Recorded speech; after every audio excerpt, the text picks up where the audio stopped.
All right. Well, let's turn the page to international conversations. And I know that I'm sure that I know that Patrick is chomping at the bit to talk about these, but we didn't even talk about commercial real estate. We could go back to that later on, but I don't think we have time. There's so much to talk about. Let's jump right into the international stuff here. And basically, the dollar is dying. It's just a common theme. China and Brazil. Yeah, I know, Patrick, you're shocked. China and Brazil. Look at that. Man. Two of the BRICS nations strike a deal to ditch the dollar. I love that. Like, they're actually just coming out and saying it. And we also got, the Eurasian integration, including Iran, is out there for the INSTC project. I put a video out on that. I think it was on Rumble under Economic Preppers. You can go see it there. But here's another map of another land trade route, which Ray Dalio talks about in his Changing World Order book. Wow. That they're looking at that is more direct and cheaper and sanction proof by going this way. It's part of the if you look up the Bricks and Road Initiative, this is just another spur on the road, and Iran's the dead middle. The distance between Tehran and Moscow is about the same as Chicago to LA. And it's just it's going to be amazing that what's coming out there. But I'll pause there, let you guys start to dissect this. Patrick, what do you think? How's the dollar doing these days? The dollar is doing great at helping us facilitate acquiring value in either Bitcoin, silver, gold. It's a great medium of exchanging and tricking people into giving you good stuff for your garbage. So I say the more that you can trade your dollars for something real, good on you. Let's do that for as long as we can. And very soon, you just have to have a lot more dollars to buy that silver, but just keep doing it to the best of your ability. But yeah, this is just like when I look at that, Jeff, go back to that map. Yeah, that map is great. That map is what I was like, really what I want to talk about, right? When you go back to that map, Jesse, you tell me this is literally biblical. I mean, we have seen Bibles with these exact maps in them, and you're going, this is the kind of stuff that I have been keeping my eye on for years. I have been waiting for this kind of shift of power for the Middle East to become relevant again, and in a big way. Like for my hometown, go Egypt, not exactly in this way though, but I mean, the reality is like there's some rich history there, and to see things kind of navigating back there, to me, this goes straight up like this is biblical stuff happening before our eyes, and I don't think it's going to get any better anytime soon. When I look at the dollar, I don't see like the United States like as a big player in pretty much anything that we've been waiting for. Like anything I've been looking for, I'm not like, oh yeah, the US is going to be the one world currency leader. Like that's not what I've been waiting for. This looks biblical. Peace. I mean, scripture talks about it thousands of years ago that there'll be this time where these nations are going to come together for a period, and they'll say peace, and then it's going to crumble and it's going to fall apart because of the history that these nations have. So right now that we're starting to see peace in the Middle East with countries that is not typical, started with Kushner and in the Trump organization when he was negotiating all the peace between obviously between Israel, the United Emirates, and what was the other? There was another country. And then now we're seeing this one, and it's to create the 2 points being a straight line. What's shortest distance between 2 points, being able to move between there. It's going to economically impact that region. And we're going to be able to see that line city. What's that city that they want to build that's a straight line? You guys heard of that? That's in Saudi. Yeah, that's going to be pretty good. The wealth that's going to transfer in and amongst that region. Yeah, that's a wild project. I think there are mirrored walls. I think I can't wait for. I'm sure it's not going to be hot at all with those mirrors on either side of those, and just cooking and burning whatever wildlife happens on either side. You know, the windmills blowing down in the city.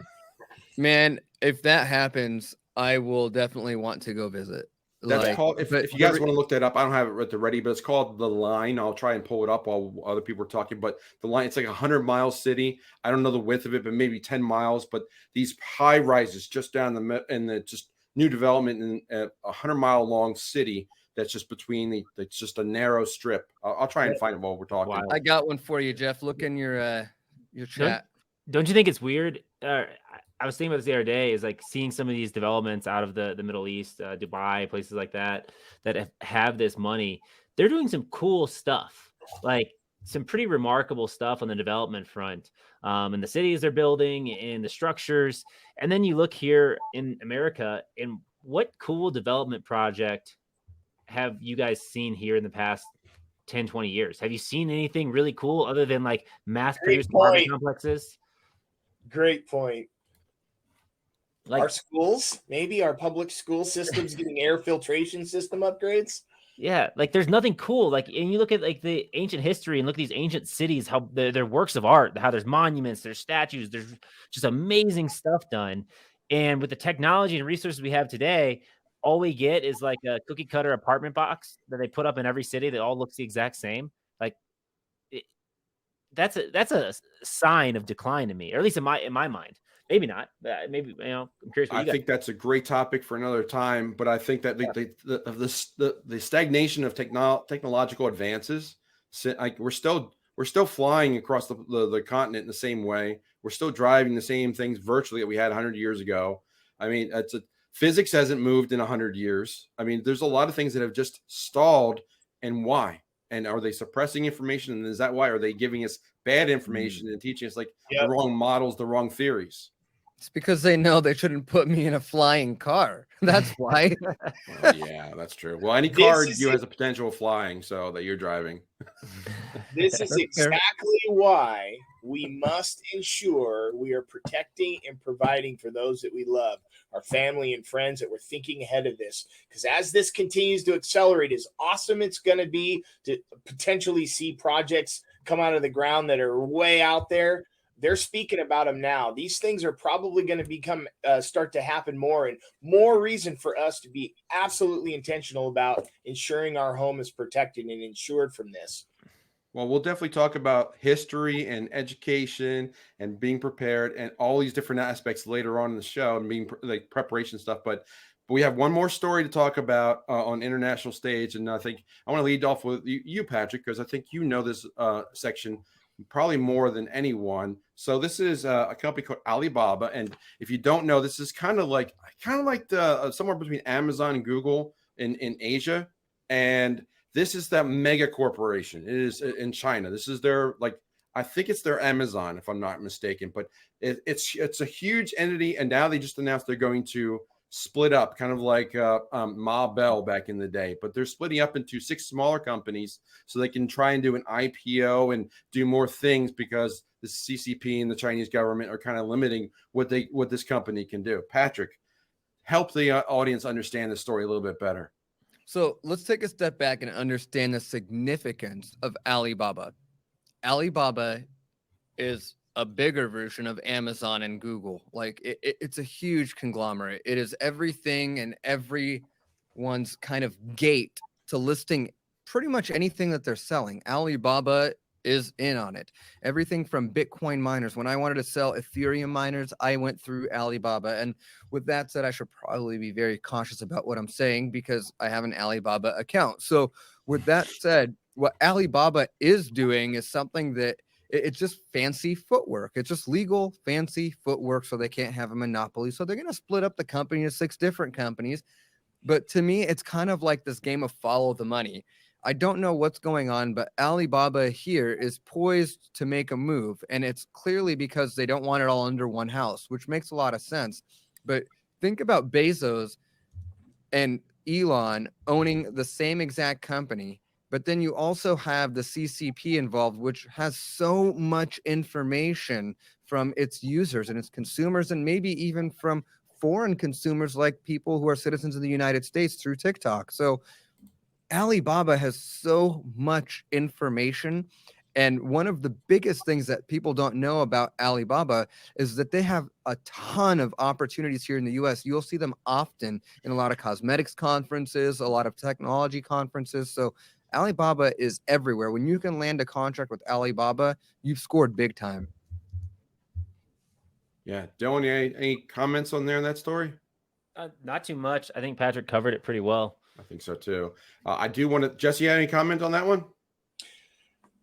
Here's what I do know is that when you get into these large retail distribution platforms, obviously this one is online. I was in the grocery side where we were pitching products, and once you land one of these big accounts like a Walmart, the system is massively impressive, and it's a wonder of the world how they work this. And when you take someone like a Walmart and then you take someone like an Alibaba, the amount of precision cogs that have to be turning all at the same time to make a company like that successful it's impressive as all heck.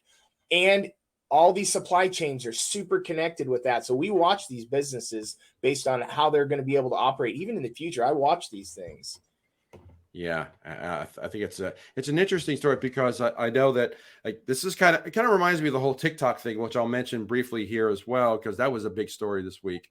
But the fact that Alibaba exists in China is kind of a response back that Google and Amazon wanted to go into China, but China didn't want them to go in there because of the way that they were keeping and tracking data. So now we come full circle now, and we bring TikTok into Capitol Hill to talk about, and we get a guy named I can't even say this with a straight face, but Suzy Chu, baby, I love you. Are we really going to go the Credence or CCR path with this? But I mean, we bring in.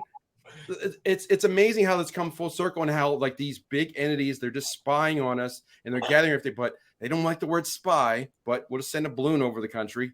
Like It's just amazing how all these things just interconnect and how they come full circle to everybody. It's amazing. But okay, go ahead, Dylan. Oh, that headline there. You pull it back up. It's see, two lawmakers questioning TikTok CEO Suzy Chu. Dylan. Chu. House panel flashed their tech credentials, challenging Chu's reassurances about the safety of the video sharing app for U.S. users. I think that's an interesting point. It sounds like they are just having discussions, negotiations back and forth on how to basically sell the data of their subjects for different sort of economic or political advantage. Like, hey, you can bring your company in here and get access to all of our users' data with the right reassurances if you follow these things. If we get that, it's really a big game of a chess that they play with us. It's the same story as Alibaba because they were bringing up ByteDance as being the Chinese owner of TikTok, and the fact that this CEO is from Singapore, like, oh, we have arm's length, we're not Chinese, whatever, but the data is still there. It's the same thing with Alibaba, like, oh, we have one entity that has everything. No, we're really six, and we're just going to break it all up. But it's the same thing. But aren't they like tied to? Isn't their original money from Goldman Sachs? Like they got a huge amount from Goldman Sachs when they started. Oh, it all goes back to one family, but we'll get to that at the end of the show. Yeah. I don't think money cares about what country you live in. Money just cares about making more money, coalescing more power. Money, power, control. That's basically the recipe, right?